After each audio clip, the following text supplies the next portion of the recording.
Boa noite, a paz do Senhor Jesus, a todos os irmãos e irmãs que estão chegando aí para mais uma aula de escatologia, né, gente? Muito bem, hoje é a nossa aula número 10, né? Aula número 10 de escatologia. Então chegamos aí à nossa aula número 10, né? Que bênção, né? Hoje é dia 15 de setembro, né, de 2020. Para quem assistir essa aula no futuro, saiba então que ela foi gravada, né, no dia 15 de setembro de 2020. E nós estamos aqui hoje para continuar falando desse assunto tão empolgante, né, tão palpitante. Hoje pela manhã eu estava estudando aqui esta aula para compartilhar com vocês e realmente eu fico encantado, né? Eu estava encantado, eu estava assim, coração pulsando, né? Vamos dizer assim, porque realmente é um assunto muito empolgante, muito interessante. E eu quero te convidar então para você estar conosco esta noite, né? Para a gente continuar falando desse assunto, tá? Na semana passada, gente, nós começamos a falar sobre... Opa, só um instantinho, deixa eu só abaixar aqui o volume aqui do celular. Então, na semana passada, nós começamos a falar sobre as interpretações, os sonhos e as visões relatadas no livro do profeta Daniel, né? E hoje nós vamos continuar, tá bom? Então eu gostaria que você abrisse aí a sua Bíblia, ok? Se você puder, né? Quem tiver em casa, quem tiver aí com a sua Bíblia perto de você, abra lá a sua Bíblia no livro do profeta Daniel, capítulo 7, tá? Nós vamos então para o livro do profeta Daniel, capítulo 7. Vamos estudar o capítulo 7 hoje, uma mensagem fantástica, extraordinária, né? É uma mensagem que causa assim, a gente fica assim estupefato, né? A gente fica realmente impressionado, né, com essas visões. São visões impressionantes que o profeta Daniel teve, né, gente? Tá? Então, é isso daí. Pega aí a sua Bíblia, Daniel capítulo 7, tá? Essas visões do profeta Daniel, elas têm muito a ver, então, com escatologia, tem tudo a ver, né? São visões escatológicas, tá certo? Então, é interessante a gente estudar essas visões aqui, porque elas conversam, né? Esses textos se conversam entre si, né?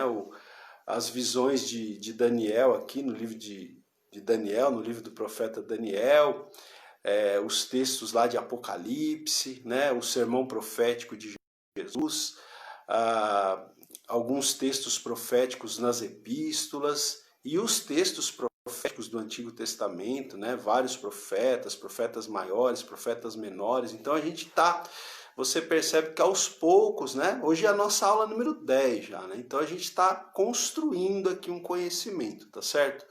É uma construção de conhecimento que a gente vai fazendo, então, aos pouquinhos, tá bom?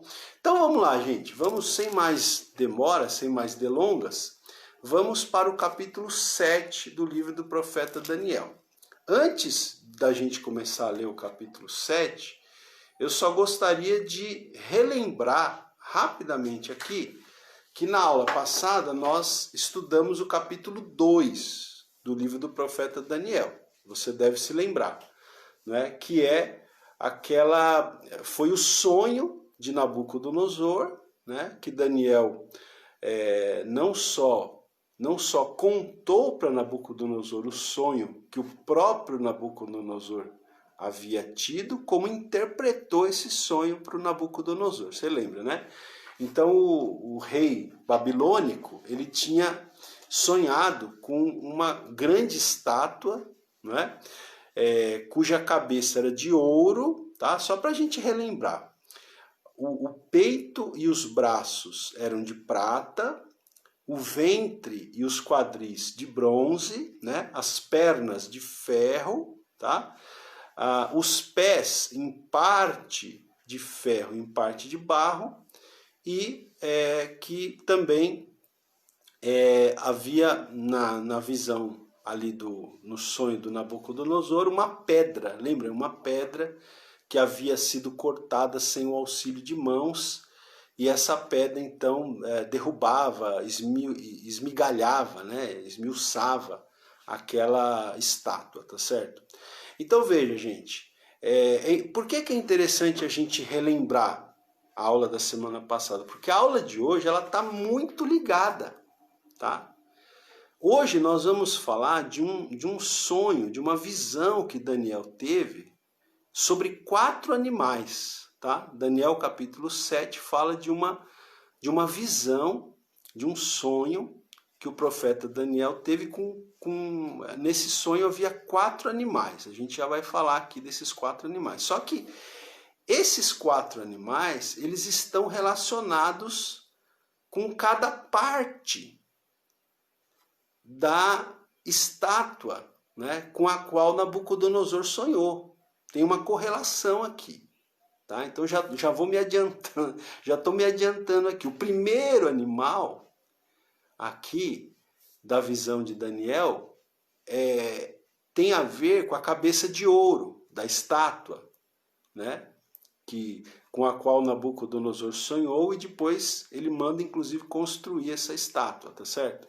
Então veja, o primeiro animal se relaciona com a cabeça de ouro. O segundo animal que a gente vai ver aqui se relaciona, tá certo, com o tórax de prata e os braços de prata, né? O terceiro animal que a gente vai ver aqui se relaciona com o ventre e os quadris de bronze. E o quarto animal que a gente vai ver aqui se relaciona com as pernas de ferro e com os pés em parte de ferro, em parte de barro. Tem uma relação, tá certo, gente? Tem uma relação, tá? A visão que Nabucodonosor teve e que Daniel interpretou está totalmente relacionada com esse sonho que Daniel teve desses 4 animais. Mas tem um detalhe aqui super interessante, que é o seguinte, que o profeta Daniel, ele teve essa visão quase 50 anos depois, tá? É um dado interessante, né? Quando você vai estudar a cronologia aqui dos fatos, né? Você vai entender então, porque o profeta Daniel, ele data, né? Ele dá a baliza temporal ali, né, dos acontecimentos, tá certo? Então, quando você vai estudar, né, com calma, você vai ver que essa visão que a gente vai falar hoje aqui, que o profeta Daniel teve, ele teve essa visão quase 50 anos depois que Nabucodonosor teve o sonho da estátua e que o próprio Daniel interpretou aquele sonho. Então, quase 50 anos depois, ele tem uma visão, Daniel tem uma visão, quase 50 anos depois, de 4 animais que se relacionam, que se correlacionam, né, com as partes da estátua lá com a qual o rei Nabucodonosor havia sonhado. Tá? Então, vamos lá? Nós vamos fazer o seguinte, nós vamos ler o texto, tá? Acho que não tem melhor maneira da gente fazer essa aula hoje, senão esta. Nós vamos ler o texto de Daniel capítulo 7, ok? E vamos tentando aqui expor o texto, né? À medida que nós vamos ler os versículos. Na primeira parte, eu vou fazer o seguinte, na primeira parte eu vou tentar ir lendo o texto com vocês e levantando algumas questões, tá? Levantando algumas perguntas para a gente. Ok? Para despertar aí a sua curiosidade, ok? Então vamos lá. Daniel capítulo 7, versículo 1. Então diz assim, olha. No primeiro ano de Belsazar, rei da Babilônia, teve Daniel um sonho. Então, percebe como Daniel ele dá a baliza cronológica aqui? Ele dá a baliza cronológica. Então ele fala que foi no primeiro ano do rei Belsazar. Tá? Só que o primeiro ano do rei Belsazar, quando o rei Belsazar começou a reinar, já tinham se passado quase 50 anos, né, daquele sonho, daquela visão que o rei Nabucodonosor havia tido e que o profeta Daniel interpretou. Tá? Então ele sempre dá a baliza cronológica aqui. Então dá para perceber isso. Então vamos voltar aqui, ó. Daniel 7:1. No primeiro ano de Belsazar, rei da Babilônia, teve Daniel um sonho e visões ante os seus olhos, quando estava no seu leito. Né? Então tudo indica que ele estava dormindo, e ele teve, enquanto ele dormia, ele teve esses sonhos, né? Esta visão. E o verso 1 continua dizendo: escreveu logo o sonho e relatou a suma de todas as coisas. Então, a gente entende que Daniel, assim que ele despertou, né, não deixou esquecer, ele logo já escreveu o sonho, né? Ele já escreveu o sonho que ele teve, né? Deixou tudo registrado, esse sonho, para não se esquecer, né? E aí o versículo 2 diz assim: falou Daniel e disse. Então aqui, a partir do verso 2, está o relato que Daniel fez do sonho que ele mesmo teve, tá? Então, verso 2, falou Daniel e disse: eu estava olhando durante a minha visão da noite, e eis que os 4 ventos do céu agitavam o mar grande, tá? Então veja, esse mar grande aqui, gente, tudo leva a crer que é uma referência ao mar Mediterrâneo, tá? Porque essa visão aqui que Daniel teve, assim como a visão que Nabucodonosor teve, essas visões, elas dizem respeito aos impérios mundiais. Acho que você se lembra da aula passada. Elas dizem respeito aos impérios mundiais que exerceram, né, domínio sobre o povo de Israel, sobre o povo judeu, sobre o povo de Israel. E esses grandes impérios mundiais, eles conquistaram os povos que estavam ali em torno do mar Mediterrâneo, né? Eram impérios que conquistaram vários povos, tudo ali em torno do mar Mediterrâneo. Então, para quem conhece um pouquinho de geografia, né, sabe que o mar Mediterrâneo ele está ali. Ele está ligando o sul da Europa com o norte da África e com aquele pedaço ali da Ásia, né, aquela costa onde está hoje o país, onde está Israel, né, onde nós temos ali o país que hoje é a nação de Israel, né? Tá? Então, esses grandes impérios mundiais, eles dominaram esses povos mediterrâneos, esses povos que estavam ali costeando, né, o mar Mediterrâneo, tá certo?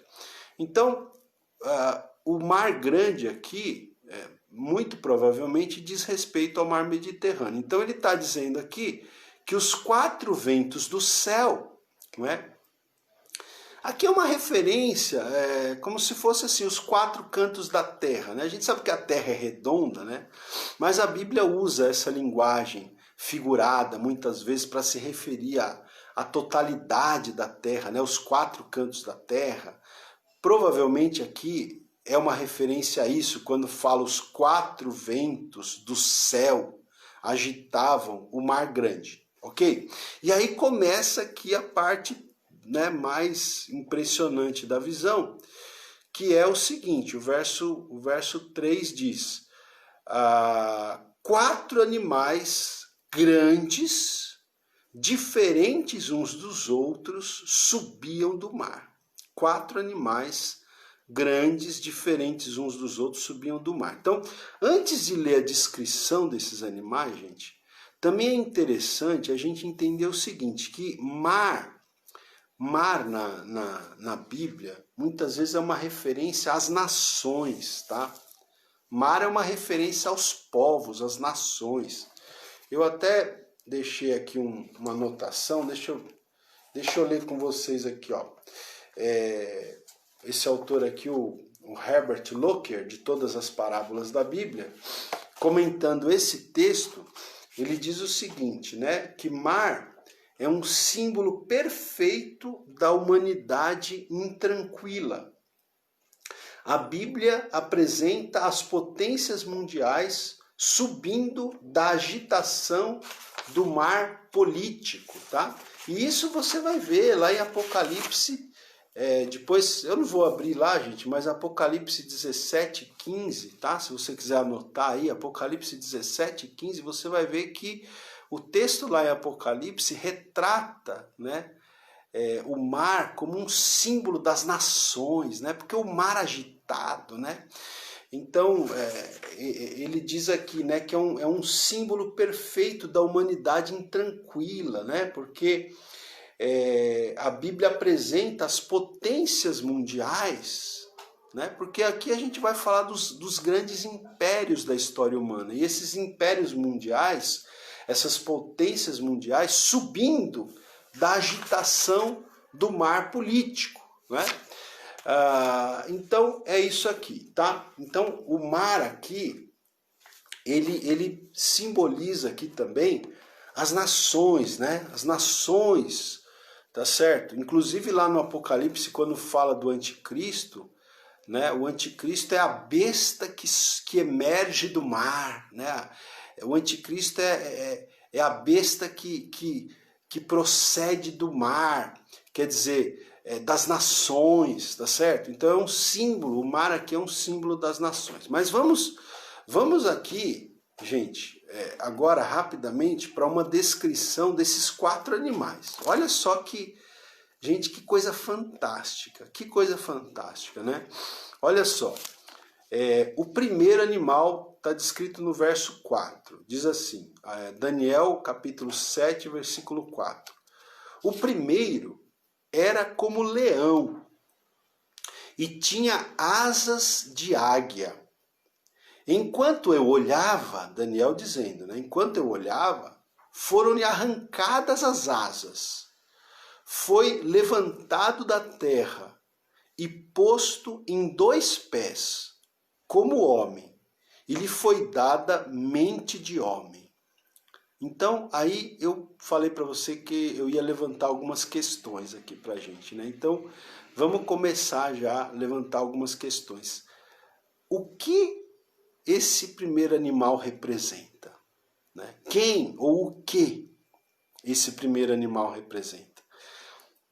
Esse primeiro animal, ele era como leão, só que ele tinha asas de águia, né? E também essas asas foram arrancadas. E aí ele foi levantado da terra e posto em 2 pés, como se fosse um homem. E lhe foi dada mente de homem. Esse é o primeiro animal. Vamos para o segundo animal, verso 5. Continuei olhando, e eis aqui o segundo animal, semelhante a um urso, tá? Um urso, o qual se levantou sobre um dos seus lados. Então, o segundo animal, um urso, e ele se levantou sobre um dos seus lados. Por quê? Ele se levantou sobre um dos seus lados. Na boca, entre os dentes, trazia 3 costelas. Por que será que esse urso trazia 3 costelas entre os dentes? Tudo isso aqui tem uma explicação, pessoal, né? E lhe diziam, levanta-te, devora muita carne, né? Diziam para esse animal, levanta-te, devora muita carne. Verso 6, agora ele vai falar do terceiro animal, verso 6. Depois disto, continuei olhando, e eis aqui outro, né? Outro animal, semelhante a um leopardo, tá? Leopardo. E tinha nas costas 4 asas, então um leopardo alado também, né? Um leopardo com 4 asas de ave, né? E tinha também esse animal 4 cabeças. Olha só, era um leopardo com 4 asas e com 4 cabeças, tá? e foi dado, né? Foi-lhe dado domínio. Então foi dado domínio a esse terceiro animal, tá? E aí então ele viu o quarto animal, tá? E o quarto animal foi o que deixou o profeta Daniel mais impressionado na visão que ele teve. Verso 7, olha. Depois disto, eu continuava olhando nas visões da noite, e eis aqui o quarto animal, terrível, espantoso e sobremodo forte, o qual tinha grandes dentes de ferro, né? Então esse quarto animal, veja que esse quarto animal, o profeta Daniel, ele nem comparou com um animal conhecido, né? Você vê que o primeiro animal ele comparou com um leão, o segundo com um urso, o terceiro com um leopardo, mas o quarto animal ele não comparou com nenhum animal conhecido, porque parecia dá a impressão que era como se fosse um monstro, sabe? Era uma coisa monstruosa, inclusive Daniel ficou muito impressionado com esse quarto animal. A gente percebe aqui no contexto, né? Então diz que esse quarto animal ele tinha grandes dentes de ferro, né? Dentes de ferro. E devorava, e fazia em pedaços, olha aí, verso 7, e pisava aos pés o que sobejava, né? Então, ele além de devorar e fazer em pedaços, aquilo que sobrava ele ainda pisava com os pés. Era diferente de todos os animais que apareceram antes dele, e tinha 10 chifres, né? Esse monstro aqui, vamos chamar esse quarto animal aqui, esse monstro aqui, ele também tinha 10 chifres, né? Aí olha só, o verso 8, não para aqui a visão do quarto animal, não termina. Ele continua dizendo aqui, no verso 8, estando eu a observar os chifres, eis que entre eles subiu outro pequeno. Então tinha 10 chifres, aí subiu um chifre pequeno, diante do qual 3 dos primeiros chifres foram arrancados. Então tinha 10 chifres, aí 3 desses 10 chifres são arrancados para dar lugar a um chifre pequeno, né? E o verso 8 continua dizendo que nesse chifre pequeno havia olhos. Nesse chifre havia olhos, como os de homem, olhos como os de homem, e uma boca que falava com insolência, tá? Então, gente, a gente está levantando perguntas aqui, né, para vocês, né? Quem será que esse quarto animal representa? Ou o que esse quarto animal representa? E esses 10 chifres, o que representam? E esse chifre pequeno que derrotou 3 chifres, né? 3 chifres, quebrou, vamos dizer assim, 3 chifres para ele surgir. O que esse chifre pequeno que tinha olhos de homens e uma boca que falava com insolência, o que será que esse chifre representa? Quem é? O que é esse chifre? Né? Então estou levantando perguntas aqui a princípio, porque a gente vai responder depois na sequência, tá? Agora vamos lá, verso 9, olha. Continuei olhando até que foram postos uns tronos. Então agora Daniel, ele vê tronos, né? E ele vê uma figura simplesmente espetacular. Simplesmente de tirar o fôlego aqui, gente. Ele vê o ancião de dias. Quem será que é o ancião de dias, gente? Né? Ele vê o ancião de dias que se assentou, né? Se assentou. A sua veste era branca como a neve, e os cabelos da cabeça como a pura lã. O seu trono eram chamas de fogo, e as suas rodas eram fogo ardente. Olha que visão, você já pensou essa visão aqui? Daniel vê uma figura que ele chama de ancião de dias, que se assenta em um trono, né? Esse trono eram chamas de fogo, tá? As rodas do trono eram fogo ardente. Esse ancião de dias, ele estava vestido de branco, né? A sua veste era branca como a neve, e os cabelos da sua cabeça também, como pura lã, né? Cabelos brancos como pura lã, tá? E diz mais ainda, o verso 10 diz, um rio de fogo, imagina um rio de fogo. Um rio de fogo manava, né? Fluía e saía de diante do ancião de dias. Milhares de milhares o serviam, e miríades de miríades estavam diante dele. E assentou-se o tribunal, e se abriram os livros, né? Então, gente, bom, aqui eu vou já me adiantar um pouquinho. Quem é esse ancião de dias? Acho que fica claro aqui pra gente, né? O ancião de dias aqui é Deus o Pai, né? A primeira pessoa da Trindade. É Deus o Pai. Deus o Pai aqui, ele é descrito como esse ancião de dias, tá? Aqui você vê, né, que diz aqui, milhares de milhares o serviam, e miríades de miríades estavam diante dele. Uma provável referência aos anjos, né, aos arcanjos, né, enfim, a classe angelical, tá certo? E fala-se aqui, então, de um tribunal. Fala-se aqui que se abriram os livros, né? Bom, vamos lá. Tem muita coisa interessante aqui para a gente falar ainda. A gente não respondeu o que ou quem aqueles animais representavam, né? E aqueles 10 chifres do quarto animal, e o chifre pequeno, com olhos e com uma boca que falava com insolência, o que representam, ou quem representam? Segura aí, nós já vamos ver, né? Mas veja, vamos seguir aqui, ó.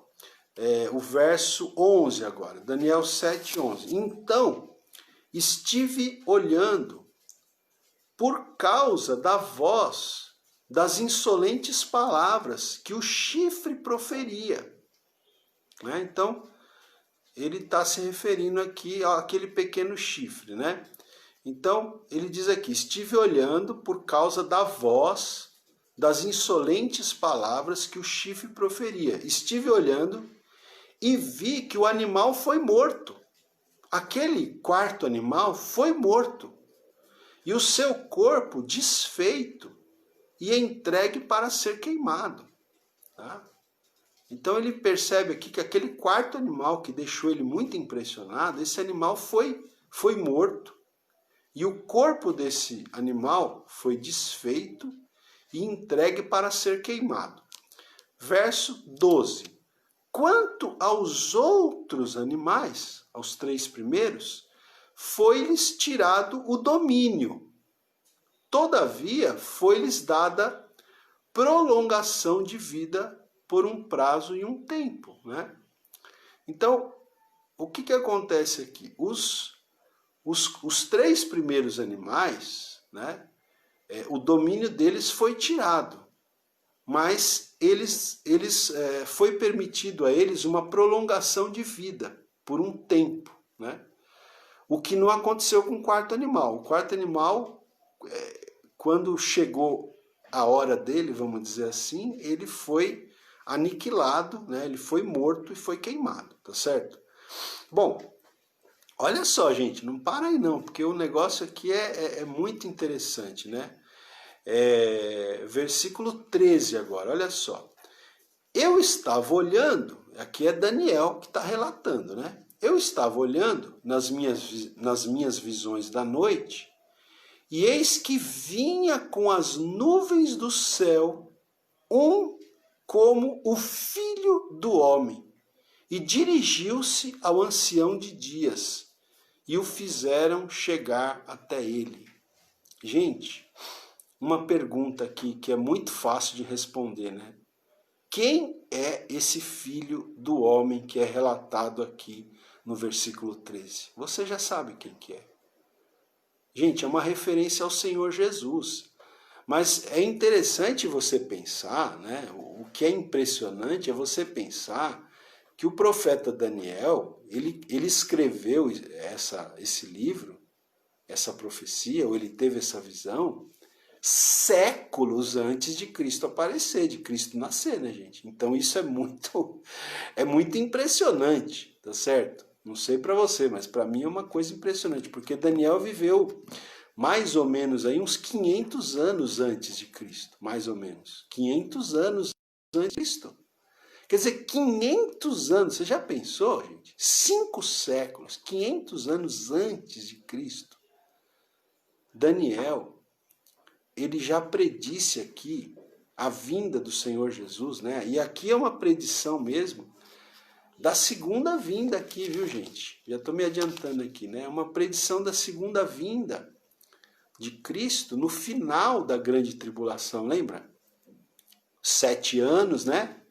70ª semana das 70 semanas que Daniel profetizou, né? 70ª semana, 7 anos, né? Grande tribulação. Ao final da grande tribulação, então, nós temos a segunda vinda visível, né? A segunda vinda em que Jesus vem para reinar, né?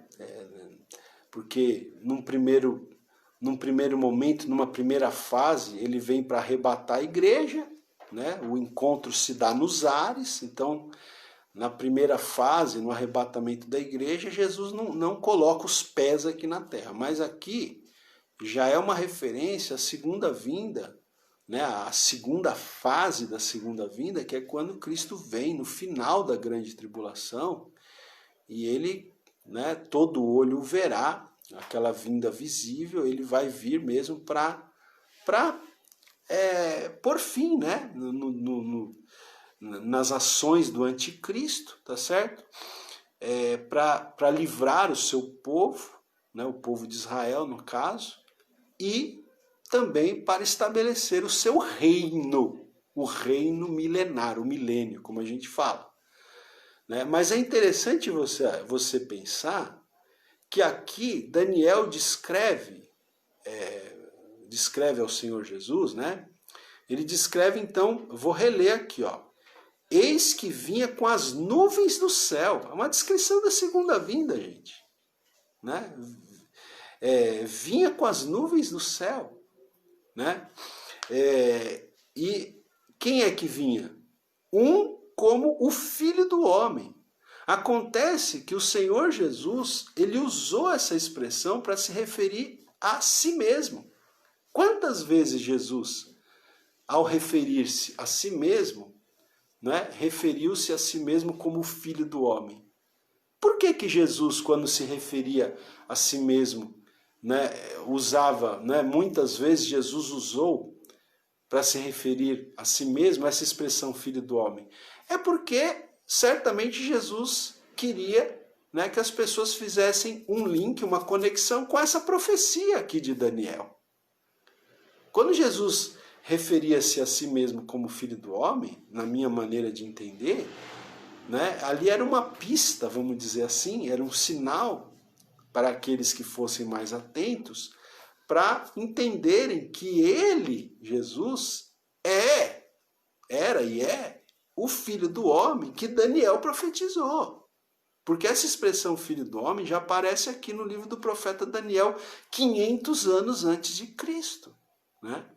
Então veja, e a gente sabe que quando Jesus ascendeu, né, gente? Quando Jesus ascendeu, lembra? Que ele ascendeu entre nuvens, né? E aí apareceram ali os anjos para aquelas pessoas que foram testemunhas oculares da ascensão e disseram que do mesmo modo como ele havia ascendido aos céus entre nuvens, ele iria voltar entre nuvens, né? E aqui diz, ó, eis, verso 13, Daniel 7:13, e eis que vinha com as nuvens do céu. Quem que vinha com as nuvens do céu? Como filho do homem. E esse filho do homem, então, ele se dirigiu a quem? Ao ancião de dias. Então nós temos aqui duas pessoas distintas, né? O pai e o filho, tá certo? né? Nós sabemos, né, que nós cremos em um Deus, né, que subsiste em três pessoas distintas, o Pai, o Filho e o Espírito Santo. Né? Mas são pessoas distintas, embora seja um único Deus, são pessoas distintas, é um mistério para nós, tá certo? E aqui então, o Filho do Homem, né, que é a pessoa do Filho, a segunda pessoa da divindade, dirigiu-se ao ancião de dias, representando Deus o Pai, a primeira pessoa da divindade, tá? Vamos lá. E aí o verso 14 diz assim, ó, foi-lhe dado, né, a esse que aparece aqui, o Filho do Homem, que veio, né, como diz aqui, vinha com as nuvens do céu, foi dado a ele, verso 14, foi-lhe dado domínio e glória e o reino para que os povos, nações e homens de todas as línguas o servissem. O seu domínio é domínio eterno que não passará e o seu reino jamais será destruído. Então, uma clara referência ao reino milenar que Jesus virá estabelecer na face da terra após a sua segunda vinda, né? A sua segunda vinda em que todo olho o verá, tá? Então, quando Jesus vem na sua segunda vinda, como a gente falou há pouco, ele vem para estabelecer, ele vem para derrotar o anticristo, né? Salvar o seu povo de Israel, e estabelecer o seu reino na face da terra. E está dizendo aqui, ó, vou reler o verso 14, foi-lhe dado domínio e glória, e o reino foi-lhe dado, para que os povos, nações e homens de todas as línguas o servissem. Olha aqui, tá vendo? E o seu domínio é domínio eterno, que não passará, e o seu reino jamais será destruído, né? Aqui faz uma conexão com a pedra lá da visão de Nabucodonosor, com a pedra que foi cortada sem o auxílio de mãos, que destruiu, né? Porque, gente, o que acontece? Os quatro animais aqui representam, a gente já vai falar disso, os quatro animais representam quatro reinos, representam quatro impérios, que também estão representados ou estavam representados na visão de Nabucodonosor. E você lembra que a pedra que foi cortada sem auxílio de mãos, ela esmiuça aquela estátua, ou seja, representando que aquela pedra derrota aqueles impérios mundiais e ela se torna uma grande montanha que enche toda a terra. E aqui fala do reino, tem a conexão com aquela pedra que foi cortada sem o auxílio de mãos. Conexão com o reino que esta figura aqui chamada de Filho do Homem, né, que vem com as nuvens do céu, que nós entendemos ser o Senhor Jesus, estabelece o reino. Né? Então tem uma conexão desse reino com aquela pedra, né? Porque esse reino aqui ele vem para substituir os reinos anteriores representados pelos quatro animais que foram descritos. Tá? Esse rei aqui, esse Filho do Homem, ele vai estabelecer um reino que vai substituir os reinos anteriores, que é o reino milenar de Cristo. Então você tem um link aqui, uma conexão entre esse reino que é estabelecido e aquela pedra que é cortada sem o auxílio de mãos e que se torna numa montanha que enche toda a terra. Tá? É uma conexão aqui, ok? Bom, vamos seguir aqui, né? Eu sei que você que está ouvindo essa aula talvez ainda tenha muitas dúvidas, muitas questões, mas vamos tentar responder então. Eu mesmo levantei várias questões aqui para vocês ao longo da nossa aula, né? Vamos tentar então responder essas questões aqui, ó. Vamos lá. Verso 15. Quanto a mim, Daniel, o meu espírito foi alarmado dentro de mim, né? Olha só o que ele diz aqui. E as visões da minha cabeça me perturbaram. Não é para menos, né, gente? Então Daniel, quando ele teve esse sonho, quando ele teve essa visão, ele ficou alarmado, ele ficou perturbado, ele mesmo diz aqui, né? Verso 16. Cheguei a um dos que estavam perto. Né? Então, havia uma figura perto de Daniel, né? Ele não diz que figura era essa, provavelmente um anjo, né? A gente não pode dizer com certeza, mas ele diz aqui, cheguei-me a um dos que estavam perto e lhe pedi a verdade acerca de tudo isso. Né? Ele queria a verdade acerca de tudo isso. Assim, ele me disse, então, esta figura a quem Daniel fez a pergunta, não é? Ele me disse e me fez saber a interpretação das coisas. Então, eu deixei para responder depois, porque aqui, esse próprio ser com o qual Daniel conversa vai dar a interpretação, tá? Do sonho, da visão que Daniel havia tido. Então, vamos lá. Olha, ele diz aqui, verso 17.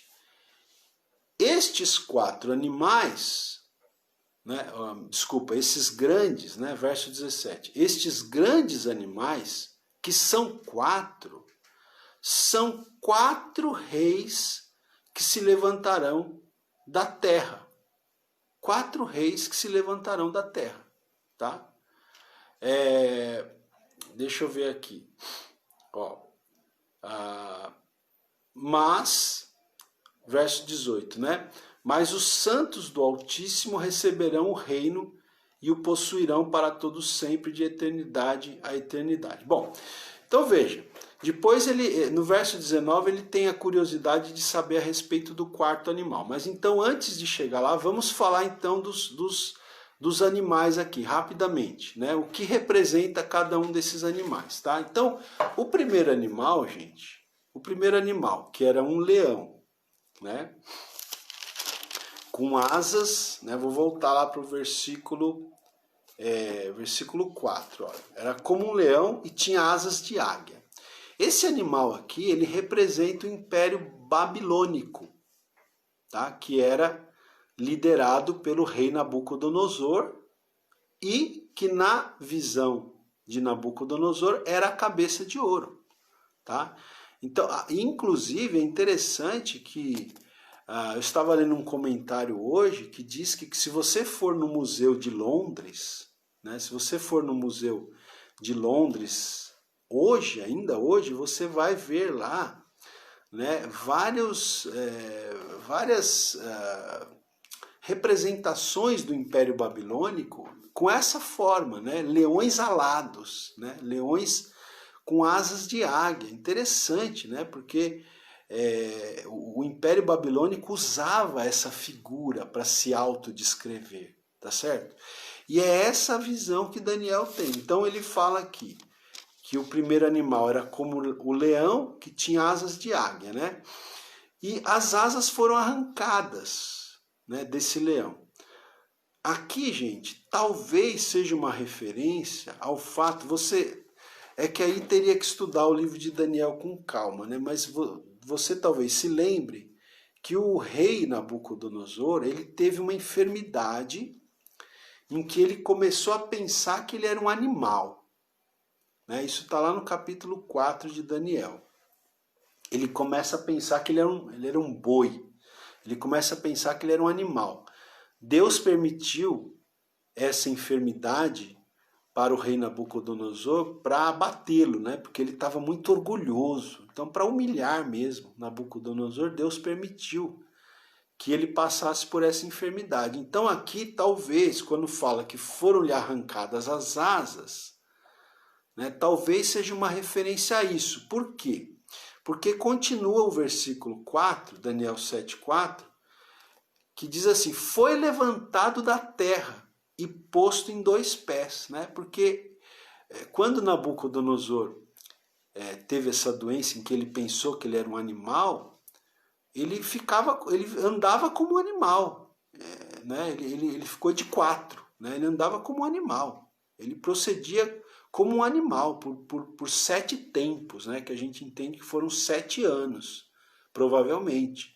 Só que depois ele foi curado e ele se colocou de pé novamente. E aqui diz, né, que esse leão aqui, que era alado, as asas foram arrancadas, né? Aí depois ele foi posto em 2 pés. As asas arrancadas pode ser uma referência à doença de Nabucodonosor. Depois ele se levanta em 2 pés, pode ser quando ele ficou curado, né?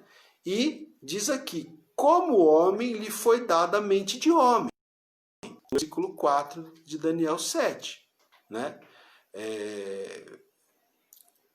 Ele foi posto em 2 pés como homem, então ele volta, né? Ele volta daquela doença, tá certo? Ele é curado.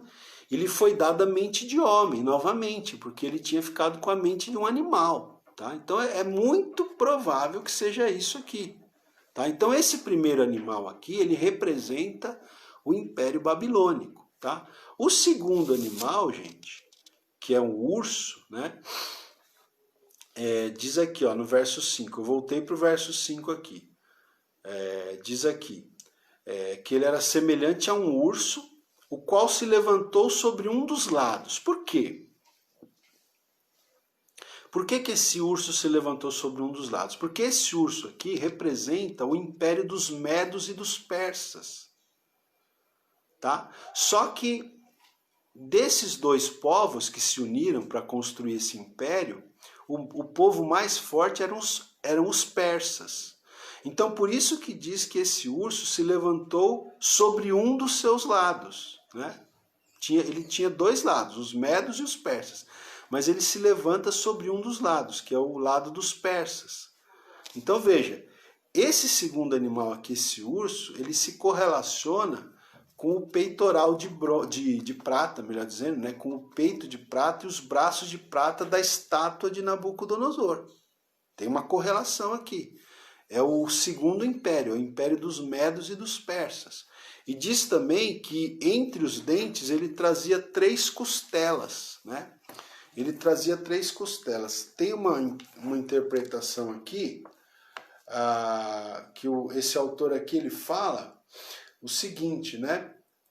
Pelas 3 costelas entendemos os 3 reinos, Babilônia, Líbia e Egito, que formavam a tríplice aliança para resistir ao poder medo-persa. Então, quando o império dos medos e dos persas começou a se destacar, o império babilônico, que ainda existia, né, fez uma aliança com a Líbia e com o Egito para derrotar os medos e os persas, mas não foi eficaz essa aliança, tanto que os medos e os persas derrotaram então os babilônicos e os líbios e os egípcios, que fizeram uma aliança, essa tríplice aliança, e o texto diz aqui então que esse urso entre os dentes trazia essas 3 costelas, uma provável referência ao Egito, à Líbia e à Babilônia, que era o império antes do império dos medos e dos persas se levantar, tá certo? Bom, e dizia aqui, né, se dizia esse urso, levanta-te e devora muita carne. E foi o que os persas e os medos e os persas fizeram, devoraram muita carne. O terceiro animal, gente, o terceiro animal representa o Império Grego, tá? Que é, preste atenção, que é, na visão de Nabucodonosor, equivale ao ventre de bronze, ao quadril de bronze. Tá? Então, o quadril de bronze, lá na estátua do Nabucodonosor, e esse quarto animal, e esse terceiro animal, melhor dizendo, vamos lá, o quadril de bronze, né? O ventre de bronze, e esse terceiro animal aqui, né, são a mesma coisa, ou representam a mesma coisa, representam o Império Grego. Tá? E aqui, gente, olha que interessante, diz aqui que ele era semelhante a um leopardo e tinha asas nas costas, né? Na verdade, 4 asas. Por quê, gente? Porque aqui, quem foi o grande imperador do Império Grego? Foi o Alexandre o Grande, né? O Alexandre o Grande, acho que eu falei dele na aula passada. O Alexandre o Grande, ele morreu com 33 anos de idade, gente. Mas em 10 anos, dos 23 aos 33, ele conquistou, ele não tinha mais o que conquistar. Ele foi um grande conquistador, o Alexandre o Grande. Em 10 anos ele conquistou todo aquele mundo mediterrâneo, todo aquele mundo civilizado da época, aquele mundo conhecido da época. O Alexandre o Grande conquistou tudo em 10 anos, então ele foi muito rápido. Então a imagem aqui do leopardo alado com 4 asas tem a ver com rapidez, com agilidade, né? O Alexandre o Grande ele foi muito ágil, né? Ele foi muito rápido, muito veloz em conquistar. E ele morreu com 33 anos de idade. E quando ele morreu, o que aconteceu? O Império Grego foi dividido em quatro partes, que eram os 4 principais generais de Alexandre, cada um ficou com uma parte do império. Por isso que o leopardo tinha 4 cabeças, gente. É histórico, é impressionante. Por quê? Porque Daniel profetizou tudo isso aqui antes de acontecer. Não é que ele profetizou depois que já tinha acontecido. Ele profetizou antes de acontecer. Tá certo? Então é muito interessante, porque o terceiro império aqui, representado por esse terceiro animal, e representado pelo ventre e pelo quadril de bronze, na visão de Nabucodonosor, representa o Império Grego, né? Na pessoa de Alexandre o Grande, que morre cedo. E por que 4 cabeças? E provavelmente também por que 4 asas que esse leopardo tinha? Porque o Império de Alexandre, quando ele morre, é dividido entre os seus 4 principais generais. Tá? Bom, vamos voltar lá para o versículo 17, gente. Bom, veja, então o versículo 17 diz aqui, 7:17. Estes grandes animais, que são 4, são 4 reis que se levantarão da terra. Então você percebe que cada animal representa um império, tá? Bom, e o quarto animal? Você me pergunta, e o quarto animal? O quarto animal, gente, ele representa o Império Romano, tá? O quarto animal, ele se conecta com as pernas de ferro e com os pés em parte de ferro e em parte de barro da visão da estátua de Nabucodonosor. É o Império Romano. Por quê? Esses impérios eles foram se sucedendo, gente. Né? Eles foram se sucedendo não só no domínio daquele mundo mediterrâneo, né? Que era o mundo civilizado da época, vamos dizer assim, como eles foram se sucedendo também no domínio do povo de Israel. O povo de Israel sempre foi dominado por esses impérios. Então começa, né, o povo de Israel, eles perdem, né, principalmente Jerusalém, eles perdem, né, Jerusalém, que é a capital, perde a sua independência quando é conquistada por Nabucodonosor. Depois, o Império Babilônico cai, surgem os medos e os persas. Só que isso aí é séculos, tá, gente? Não é anos, não. São séculos, tá? São séculos de história. Aí, né? Depois, então veja, os judeus, os israelitas, inicialmente eles ficam debaixo do Império Babilônico. Depois, quando muda, né, quando os medos e os persas derrotam os babilônicos, eles ficam debaixo do domínio dos medos e dos persas. Aí depois, quando os gregos derrotam os medos e os persas, décadas, séculos depois, né, aí eles ficam debaixo do domínio dos gregos. E, posteriormente, quando os romanos derrotam os gregos, é uma sucessão de impérios. Aí o povo de Israel fica debaixo do domínio do Império Romano. Você vê como é uma questão de séculos. Quando Jesus nasceu, qual era o império que estava na época? Era o Império Romano. E já se tinham passado 500 anos de Daniel até Cristo, mais ou menos. Então olha aqui, é uma questão de séculos aqui, tá? Essa questão dos impérios são séculos de história humana, são séculos na história da humanidade, tá? Bom, então o quarto animal aqui, ele representa o Império Romano, tá? Veja só. E acontece, gente, que os 10 chifres representam 10 reis. tá? Os 10 chifres representam 10 reis.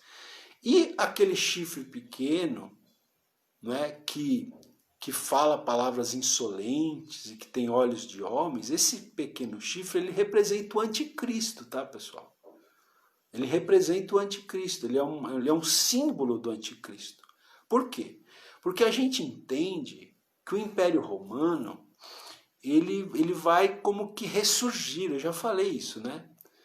Ele vai como que ressuscitar, modo de dizer, né? Não sei se a gente pode dizer ressuscitar, mas ele vai ressurgir. Ele vai ser restaurado. O Império Romano vai ser restaurado nos últimos tempos. E o anticristo vai surgir daí, né?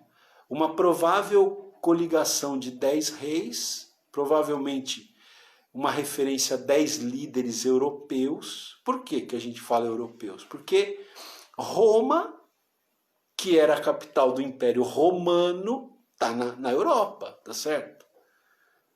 E Roma ali, que foi a sede do Império Romano, dominou tudo ali, dominou a Europa, dominou todo aquele continente, né? Então, veja, né, muitos comentaristas entendem que esses 10 chifres aqui se referem a 10 reis que vão surgir aí no final, né? Veja, e a gente sabe que, né, eu sempre falo isso, a Europa, mesmo hoje existe a União Europeia, que é uma tentativa de unir as nações europeias, né? Só que hoje são mais de 10, né? Eu não sei quantas nações são, teria que conferir, são mais de 10. Até a Inglaterra parece que saiu recentemente agora da União Europeia. Então está num processo, mas me parece, né, se a gente está fazendo uma interpretação aqui correta, que em algum momento nós vamos ter uma coligação de 10 nações, provavelmente europeias, que vão representar então esses 10 chifres, esses 10 reis. E aí vai surgir, daí o anticristo vai surgir, só que ele derrota 3 chifres, ele derruba 3 chifres, e aí ele surge, né? Surge o anticristo, que fala com insolência, fala com desdém, fala com blasfêmia, né? Então olha só, tanto, gente, que o versículo 18, né, diz assim, olha, vamos ler o 17 e o 18, né? Vamos lá, vocês me dão mais uns 15 minutinhos para a gente terminar a aula, tá? Vamos lá, ó. Vamos pegar o 17, diz assim: estes grandes animais, que são 4 reis que se levantarão da terra. Verso 18.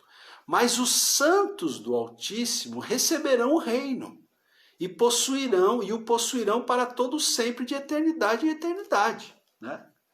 Então, o que ele está falando aqui? Ele está falando que os 4 animais são 4 reinos, 4 reis, 4 reinos, mas, apesar dos santos do Altíssimo terem sido dominados por esses quatro reinos ao longo da história, eles, apesar disso, eles vão receber o reino. Tá aqui, ó, os santos do Altíssimo receberão o reino. Que reino? O reino milenar, o milênio que Cristo vai estabelecer, né? Receberão o reino e o possuirão para todo sempre, de eternidade em eternidade.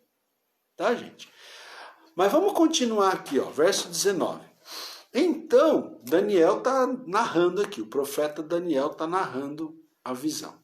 Então, tive desejo de conhecer a verdade a respeito do 4º animal. Veja que ele ficou curioso, né? O profeta Daniel, ele ficou curioso em relação ao 4º animal, que ele não conseguiu nem achar um animal, né, semelhante, tá certo? O primeiro animal ele viu semelhante a um leão, o segundo a um urso, o terceiro a um leopardo, mas o 4º animal ele não achou uma semelhança, ele ficou impressionado com o 4º animal. Então, aqui no verso 19, ele mesmo diz que ele teve o desejo de conhecer a verdade a respeito do quarto animal, que era diferente de todos os outros, muito terrível, cujos dentes eram de ferro, cujas unhas eram de bronze, que devorava, fazia em pedaços e pisava aos pés o que sobejava. Isso aqui é uma descrição do Império Romano. Que o Império Romano, gente, eles foram muito firmes, né, nas suas conquistas, implacáveis nas suas conquistas. Então é representado por esses dentes de ferro, porque eles devoravam os povos, né? Eles diz aqui, ó, as unhas de bronze, né, devoravam, faziam em pedaços, pisavam aos pés o que sobejava, certo? Eles iam para cima mesmo, tá? O Império Romano, os romanos, eles iam para cima mesmo. Então, uma descrição deles aqui. Verso 20 agora, olha. E também, né, ele estava curioso, Daniel estava curioso, também a respeito dos 10 chifres que tinha na cabeça, né, que esse animal tinha na cabeça, que o quarto animal tinha na cabeça. E do outro chifre que subiu, diante do qual caíram 3, daquele chifre que tinha olhos e uma boca que falava com insolência e parecia mais robusto do que os seus companheiros. Então Daniel ele estava perguntando, ele estava desejoso de conhecer a verdade a respeito dessa visão, principalmente em relação ao quarto animal, aos 10 chifres e ao chifre pequeno que se levantava derrubando outros 3, né? E aí então ele continua aqui, ó, verso 21. Eu olhava e eis que esse chifre, esse que se levantou, fazia guerra contra os santos e prevalecia contra eles. Gente, olha aí. O que é isso aqui, pessoal? É uma referência ao anticristo. Na segunda metade da grande tribulação, vai perseguir o povo judeu. Lembra? Daniel 9:27. O anticristo ele faz uma aliança com muitos por uma semana, ou seja, 7 anos. Mas na metade da semana ele quebra a aliança. E é a partir daí que ele começa a perseguir de forma implacável os judeus, os santos do Altíssimo, porque os judeus, o povo de Deus, o povo de Deus do Antigo Testamento, os israelitas. Então ele está falando aqui, verso 21, olha, fica bem claro, né? Daniel fala, eu olhava e eis que este chifre, este pequeno chifre, que tinha olhos de homens, que tinha uma boca que falava com insolência, com blasfêmia, que derrotou outros 3 chifres para surgir. Esse chifre, ele fazia guerra contra quem? Contra os santos e prevalecia contra eles. Né? Deus vai permitir ao anticristo prevalecer contra os santos do Altíssimo, contra os judeus, contra o povo de Israel, por 3 anos e meio. Vai prevalecer, até porque é um trato de Deus com o seu próprio povo. Né? Deus vai permitir isso porque é um trato de Deus com o povo judeu, com o povo de Israel. É o dia de angústia para Jacó, como dizem as profecias do Antigo Testamento. Só que aí, isso não vai ser para sempre, né? Tem um até, né? Tem um termo. Então o verso 22 diz, ó, vamos pegar o 22, já indo para o 23, diz que este chifre fazia guerra contra os santos e prevalecia contra eles, até que, né, aí tem um limite, até que veio o ancião de dias, aí apareceu o ancião de dias, e fez justiça aos santos do Altíssimo, e veio o tempo em que os santos possuíram o reino. Olha que coisa linda, gente, não é lindo? Fala a verdade. Que coisa maravilhosa, tem uma conexão perfeita, né? Se você estudar aqui, as profecias do Antigo Testamento, as profecias do Novo Testamento, Apocalipse, Daniel, né? É uma conexão perfeita. Não sei se você consegue enxergar aqui o anticristo, né? Esse chifre aqui representa o anticristo, ele prevalece contra os santos até que apareça o ancião de dias, né? E o ancião de dias faz justiça aos santos do Altíssimo. E o ancião de dias vai fazer isso na pessoa do Filho do Homem. na pessoa do seu Filho Jesus Cristo. Tá certo? E aí então veio o tempo em que os santos possuirão o reino, né? Então chega o tempo que os judeus vão possuir o reino, né? Os judeus vão possuir, tá certo? O reino que lhes foi prometido tantas vezes nas profecias do Antigo Testamento e que ainda não se cumpriram. Eles vão possuir o reino, que é o que a gente entende o reino milenar, tá? Vamos lá, seguindo aqui para a gente finalizar. Ó, no versículo 23 agora é aquele ser, né? Aquela figura com a qual Daniel está conversando, com a qual ele está ali dialogando, perguntando, né? Então, diz o seguinte: então ele disse, esse ser, essa figura disse, o quarto animal será um quarto reino na terra. Que a gente sabe hoje, né? A gente já sabe, porque quando Daniel profetizou isso aqui ainda não tinha acontecido. Hoje já aconteceu. Hoje a gente já pode fazer as correlações históricas, tá certo? Então, esse ser aqui está explicando para Daniel: o quarto animal será um quarto reino na terra, o qual será diferente de todos os reinos, e devorará toda a terra, e a pisará aos pés, e a fará em pedaços. Os 10 chifres correspondem a 10 reis. Olha aí a explicação dos 10 chifres. Correspondem a 10 reis que se levantarão daquele mesmo reino.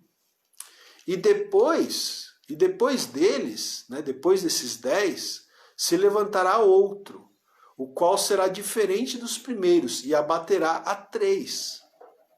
Então esse chifre que derruba 3, né, é um rei também. Né? A gente entende que é um governante, que é o anticristo. Né? Olha, o versículo 25, proferirá palavras contra o Altíssimo. Ele não tinha uma boca que falava insolência? Então, ele vai proferir palavras contra Deus, contra o Altíssimo. Magoará os santos do Altíssimo e cuidará em mudar os tempos e a lei. E os santos lhe serão entregues nas mãos. Agora olha essa parte, gente. Olha essa parte aqui no verso 25. Os santos lhe serão entregues nas mãos por um tempo, 2 tempos e metade de um tempo. O que representa isso aqui? Gente, esse ser aqui que falava com Daniel diz que os santos do Altíssimo vão ser entregues para esse chifre que representa o anticristo por um tempo, 2 tempos e metade de um tempo. O que significa isso? 3 anos e meio. 1 tempo, mais 2 tempos, 3 tempos, mais meio tempo, 3 tempos e meio. Representando o quê? Os 3 últimos anos, os 3 anos e meio últimos, né? Ou a segunda parte da grande tribulação, né? Os últimos 3 anos e meio da grande tribulação, da 70ª semana de Daniel. Por quê? Porque, lembra, é no meio da semana que ele rompe a aliança. Né? É no início da 70ª semana, no início dos 7 anos, o anticristo faz uma aliança com Israel, uma aliança de paz. Mas no meio dos 7 anos, no meio da grande tribulação, quebra-se essa aliança. E aí ele começa a perseguir os santos do Altíssimo por um tempo, 2 tempos e metade de um tempo. Né? Olha aqui, 1 tempo mais 2 tempos, 3 tempos mais meio tempo, 3 tempos e meio. Uma referência a 3 anos e meio. A segunda parte, a segunda metade da grande tribulação, a segunda metade da 70ª semana de Daniel. Então veja que coisa interessante, né? Mas é interessante, né, irmãos? Porque Deus, você percebe que Deus, ele fala de forma misteriosa, de forma encoberta, de forma velada. Por quê? Só aqueles que têm sede, só aqueles que têm fome, só aqueles que querem entender vão entender. Isso aqui não é para quem não quer nada. Isso aqui não é para quem não está interessado. Isso aqui não é para quem não tem desejo de aprender, né? Deus, ele muitas vezes ele revela muitas coisas, né, de uma forma até misteriosa, porque não é para pessoas desinteressadas, é para quem quer buscar, é para quem quer cavar, é para quem quer encontrar o tesouro, sabe? É para quem realmente quer entender a revelação de Deus, né? Bom, vamos lá. Vamos terminar aqui, ó. Verso 26. Mas depois desses 3 tempos e meio, né? Depois desses 3 anos e meio em que Deus permitirá que o anticristo magoe, persiga os santos do Altíssimo, o que diz aqui verso 26? Mas depois se assentará o tribunal para lhe tirar o domínio, para o destruir e o consumir até o fim. Aí o domínio do anticristo vai ser tirado, né? E aí o Império Romano vai ser definitivamente destruído. É aqui que o Império Romano, é aqui que o quarto animal morre de vez. E é interessante que quando a gente estava lendo agora há pouco, você se lembra que o texto diz que os 3 primeiros animais foi tirado o domínio deles, mas que eles tiveram uma prolongação de vida. Por quê? Porque os impérios, eles continuavam existindo no império seguinte. Então, por exemplo, quando os medos e os persas derrotaram os babilônicos, eles absorveram os babilônicos, eles absorveram a cultura babilônica, em certo sentido. Aí depois que os gregos derrotam os medos e os persas, eles absorvem, né, um pouco da cultura dos medos e dos persas. E quando os romanos derrotam os gregos, eles absorvem, né, da cultura enfim, né, da herança ali dos gregos, da herança cultural e tudo mais. Então, veja que os 3 primeiros animais, que representam os 3 primeiros reinos, foi tirado o domínio deles, mas foi-lhes dado uma prolongação de vida. Só que o quarto animal, quando fala que ele é destruído, aí não tem prolongação de vida. Ele morre, né? O quarto animal ele é morto e o corpo dele é desfeito e entregue para ser queimado. Assim como aquela pedra que foi cortada sem o auxílio de mãos, que foi jogada contra os pés daquela estátua, não só destruiu os pés, como esmiuçou, esmigalhou a estátua inteira. Por quê? Aqui é uma referência à destruição, né, dos reinos desse mundo, dos impérios desse mundo, para que se estabeleça o império de Cristo, o reino milenar de Cristo. Tá certo? Então, é isso. Então vamos lá. Agora, gente, versículo 27, né? O versículo 27 diz assim, ó, deixa eu ver o horário aqui. Vamos lá, gente, me dá mais uns minutinhos aí pra gente terminar, tá? Mais 5 minutinhos aí. Olha, o verso 27 diz então o seguinte: o reino e o domínio e a majestade dos reinos debaixo de todo o céu serão dados a quem? Ao povo dos santos do Altíssimo, ao povo de Deus, né? Até mais especificamente ao povo de Israel. Porque o milênio, ele é um cumprimento das profecias do Antigo Testamento para o povo de Israel. Existem várias profecias no Antigo Testamento de um reino próspero para Israel que nunca aconteceram, né? Nunca aconteceram depois que foram proferidas essas profecias. Então está para acontecer. Quando vai acontecer? Quando vai se cumprir? Quando o reino milenar for estabelecido. Então, olha, o verso 27 diz: o reino e o domínio e a majestade dos reinos debaixo de todo o céu serão dados a quem? Ao povo dos santos do Altíssimo. E o seu reino será reino eterno. E todos os domínios o servirão e lhe obedecerão. Tá? E aí o verso 28 ele diz: aqui terminou o assunto. Quanto a mim, Daniel, os meus pensamentos muito me perturbaram e o meu rosto se empalideceu, mas guardei essas coisas no coração. Tá? Então aqui a gente termina a exposição do capítulo 7. Mas antes de terminar essa aula, gente, eu queria ler rapidamente aqui um trecho que eu escrevi aqui no livro Daniel, Vitória no Cativeiro, né? Você sabe, Deus me deu a oportunidade de escrever esse livro aqui. E nesse livro aqui, que a gente fala das visões do profeta Daniel, né? Depois, se alguém tiver interesse, me procure que eu te falo, né? O valor do livro, né? Como você faz para receber esse livro aqui, tá? Mas tem uma parte aqui que eu escrevi, que eu estava lendo hoje, que é muito interessante, gente, muito interessante. Olha só, eu vou ler aqui para vocês essa parte aqui. Tinha até mais de uma parte que eu queria ler, mas o tempo já está avançado, mas pelo menos essa aqui eu quero ler para vocês, para a gente terminar essa aula aqui. Olha que coisa impressionante aqui, né, que o Senhor Deus me permitiu escrever aqui, olha. Diz assim, deixa eu ver aqui. Olha, ainda após a queda do Império Romano, as nações que surgiram nos territórios onde antigamente se estendeu tal império sempre tiveram grande influência na história mundial. É ou não é verdade? As nações que surgiram, né? Ainda após a queda do Império Romano, as nações que surgiram nos territórios onde antigamente se estendeu o Império Romano sempre tiveram grande influência na história mundial, que são as nações europeias.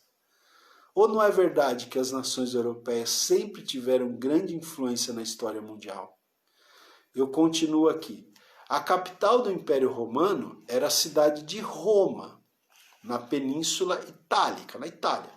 Portanto, o núcleo de poder do Império é a região geográfica que hoje conhecemos como Europa.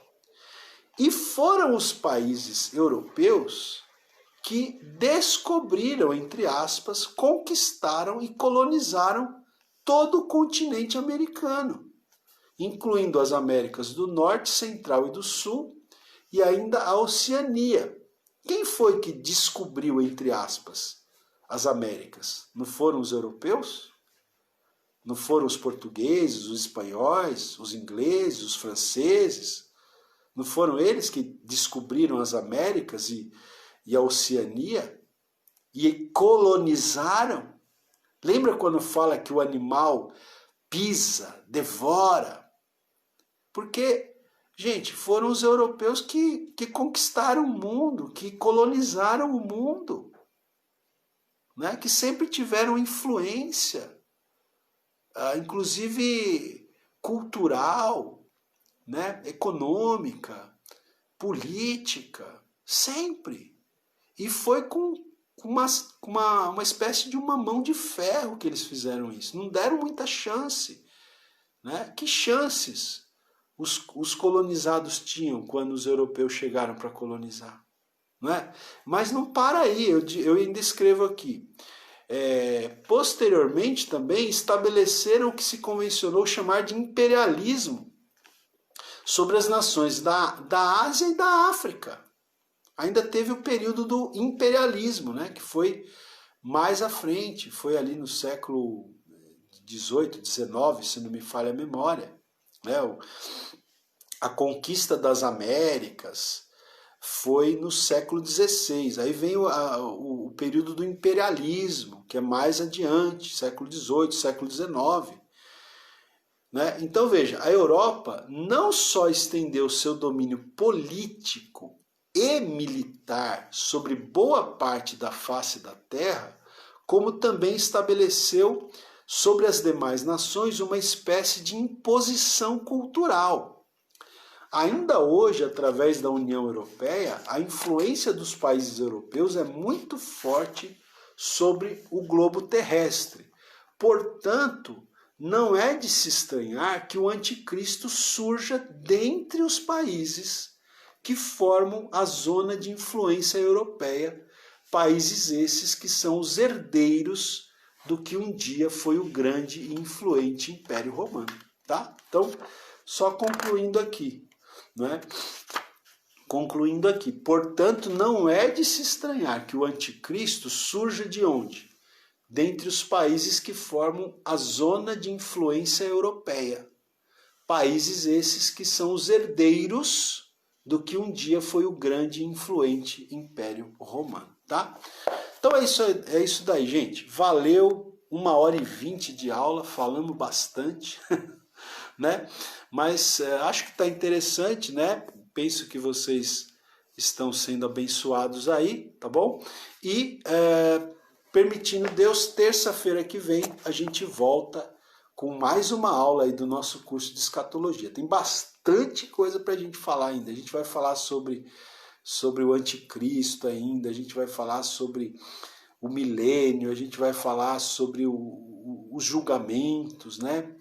O grande trono branco, a gente vai falar sobre o estado eterno, a gente vai falar sobre muita coisa ainda, tá? Tem bastante coisa para a gente abordar ainda, tá? Então, te agradeço pela sua companhia, muito obrigado, compartilhe aí esse vídeo, essas aulas com outras pessoas, Deus abençoe a sua vida e até terça-feira que vem para a nossa próxima aula de escatologia, permitindo Deus. Deus abençoe, boa noite a todos.